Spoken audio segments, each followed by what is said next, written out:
नमस्कार दोस्तों, आज हम बात करने वाले हैं नीम करोली बाबा जी की। सबसे पहले तो मैं नीम करोली जी बाबा जी के चरणों में प्रणाम करता हूं, फिर इस वीडियो की शुरुआत करता हूं। उनके भक्त बड़े बड़े लोग थे, विराट कोहली भी उनके भक्त थे और एप्पल के संस्थापक और फेसबुक के संस्थापक भी उनके भक्त थे। कहा जाता है फेसबुक के संस्थापक मार्क ज़करबर्ग जब फेसबुक की सफलता के लिए संघर्ष कर रहे थे, तब स्टीव जॉब्स ने उनको कहा था कि आप भारत जाएं और कैसी धाम जाएं, वहां पर आप जाओगे तो आपकी समस्या सॉल्व हो जाएगी। तो मार्क ज़करबर्ग भी भारत आए थे और उनके बाद उनका जो कारोबार है अच्छा चला और फेसबुक सफल हो गई। बजरंगबली की जय बोलकर इस वीडियो की शुरुआत करते हैं। एक साधु जिसने बिना कुछ कहे लोगों का भविष्य बता दिया, जिसकी एक झलक ने स्टीव जॉब्स, मार्क ज़करबर्ग जैसे अरबपतियों की जिंदगी बदल दी। कौन थे वो? वही नीम करोली बाबा।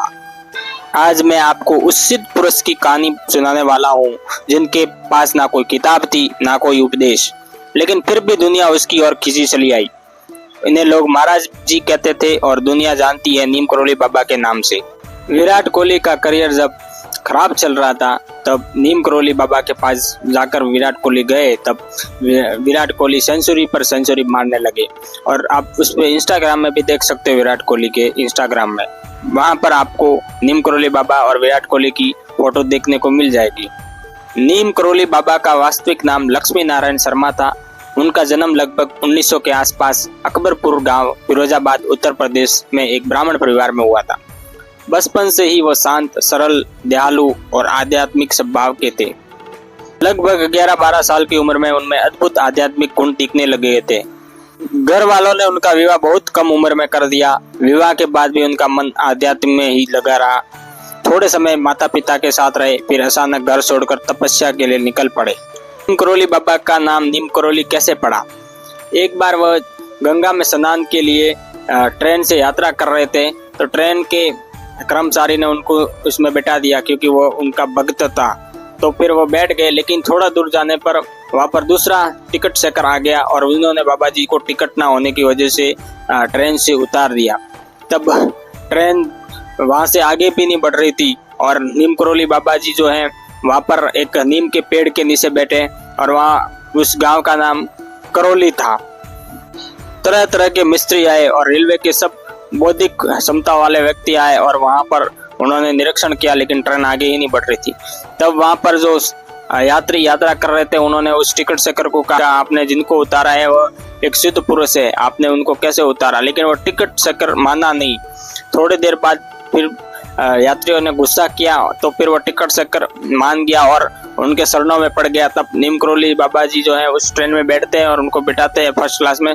तब वह ट्रेन चल पड़ती है। तब से उनका नाम नीम करोली बाबा पड़ गया।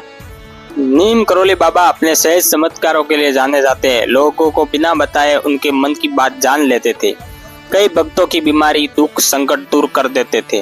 वे कहते थे सब प्रेम से होता है। उनका मुख्य संदेश था सबको प्रेम करो, सबकी सेवा करो, भगवान को याद करो। एक बार वह उत्तर प्रदेश के गांव में जाते हैं, एक बूढ़े दंपत्ति के घर जाते हैं और वहां पर वो बाबा जी को देखकर खुश हो जाते हैं और बाबा जी उनसे कहते हैं कि मैं आज आपके साथ ही रहूंगा, आपके घर ही विश्राम करूंगा। तब वह खुश हो जाते हैं और अपनी क्षमता के अनुसार जो है वो बाबा जी को भोजन करवाते हैं। और जब सोने की बारी आती है तो वो उनको कंबल देते हैं और बाबा जी सो जाते हैं। तब बूढ़े भक्त भी सो जाते हैं नीचे। तब बाबा जी रात को अचानक कांपने लगते हैं और चिल्लाने लगते हैं और बूढ़े काका जी वो जानकर दुखी हो जाते हैं कि बाबा जी को क्या हो रहा है, लेकिन उनकी हिम्मत नहीं हो रही थी बाबा जी को उठाने की। लेकिन फिर सुबह तक वो जागते रहते हैं। फिर सुबह होती है और वो कंबल उठाकर नीम करोली जी बाबा जी उनको देते हैं बूढ़े भक्त को और कहते हैं इस कंबल को खोलना मत और इसे गंगा नदी में डुबा देना। और बाबा जी चले जाते हैं। तब फिर वह बूढ़े भक्त उसे गंगा के नदी में प्रवाहित करने जाते हैं। वो जब जा रहे थे तो उनको भारी भारी सा लगा, लेकिन बाबा जी ने उनको मना किया था तो अपमान ना हो, इसलिए उन्होंने उस नदी में प्रवाहित कर दिया।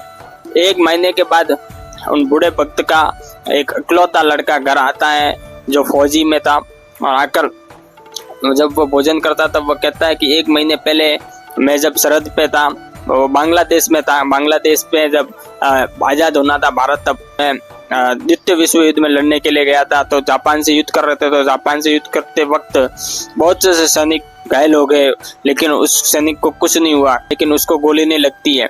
उसको लग रहा था, वो कह रहा था कि मेरे को लग रहा था मैं भी सुबह तक चला जाऊंगा, लेकिन सुबह होती है तब वहाँ पर हमारे सैनिक टुकड़ी आ जाती है और मैं बच जाता हूँ।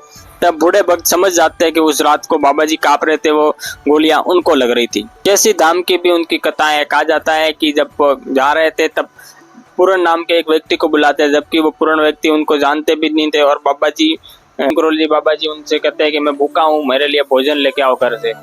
तब पूरन जो है वहाँ से घर जाता है और घर से उनके लिए भोजन लाता है। फिर भोजन लाके बाबा जी करते हैं। फिर वो कहते हैं कि गांव से 2-4 लोगों को भी बुलाओ। फिर वो पूरन जो है 2-4 लोगों को बुला के लेके आता है। फिर वहाँ पर खुदाई करवाई जाती है कि यहाँ पर खुदाई करो, और जंगल में खुदाई करोगे तो वहाँ पर एक गुफा है।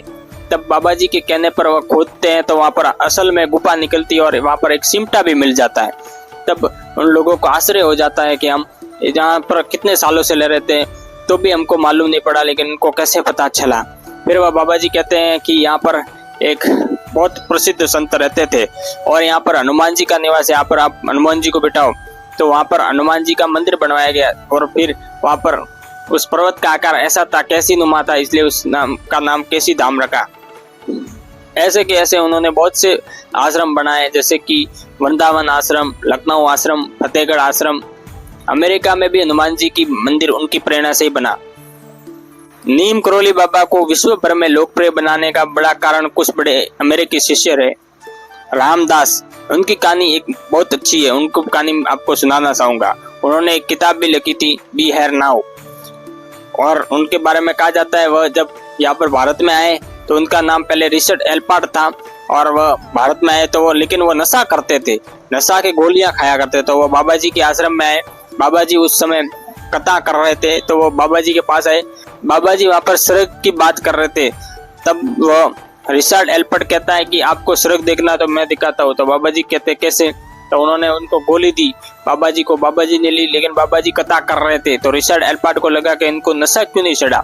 फिर थोड़ी देर बाद बाबा जी को फिर दूसरी गोली दी, फिर भी उनको नशा नहीं चढ़ा। तो रिचर्ड एल्पर्ट परेशान हो जाता है। तब बाबा जी कहते हैं क्यों परेशान हो रहे हो? बोल रहे हो कि मैंने आपको गोली दी तो भी आपको कुछ नहीं हो रहा है। फिर उन्होंने 10 और गोलियां दी। फिर बाबा जी ले रहे थे, तब वो मना कर रहे थे मत लो, क्योंकि 10 गोलियां तो नशेड़े भी नहीं रहता। लेकिन बाबा जी ने ली। लेकिन फिर वह चिल्लाने लगा कि एम्बुलेंस बुलाओ, एम्बुलेंस लगाओ, बाबा जी को कुछ हो जाएगा। लेकिन बाबा जी को कुछ नहीं होता, जांच करवाई जाती है। तब रिचर्ड एल्पर्ट खुश हो जाता है और फिर वह भी बाबा जी का भक्त बन जाता है और बाबा जी उनको रामदास कहते हैं। और रिचर्ड एल्पर्ट कहता है कि मैं अमेरिका कब भी नहीं जाऊंगा। स्टीव जॉब्स 1970 में कैसी धाम आए थे, बाबा जी मिल नहीं पाए। मार्क ज़करबर्ग फेसबुक बनाने के समय भारत आए, कैसी धाम गए। जूलिया रॉबर्ट्स जो वीआईपी बड़े वैज्ञानिक कलाकार भी उनके भक्त रहे।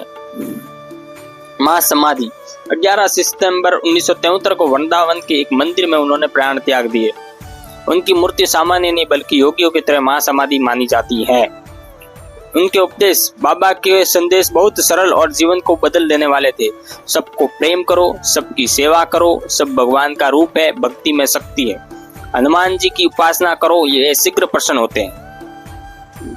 आज नीम करोली बाबा की महिमा हर साल 15 जून को केसी धाम में विशाल भंडारा और मेले जैसा माहौल होता है। लाखों लोग दर्शन करने आते हैं, भारत से लेकर अमेरिका तक। उनका आश्रम आज भी ऊर्जा और शांति और चमत्कारों का प्रतीक। दोस्तों, आपको ये वीडियो कैसा लगा इस कमेंट में राय करें और इस वीडियो को शेयर जरूर करें। जय हो नीम करोली बाबा जी की। धन्यवाद।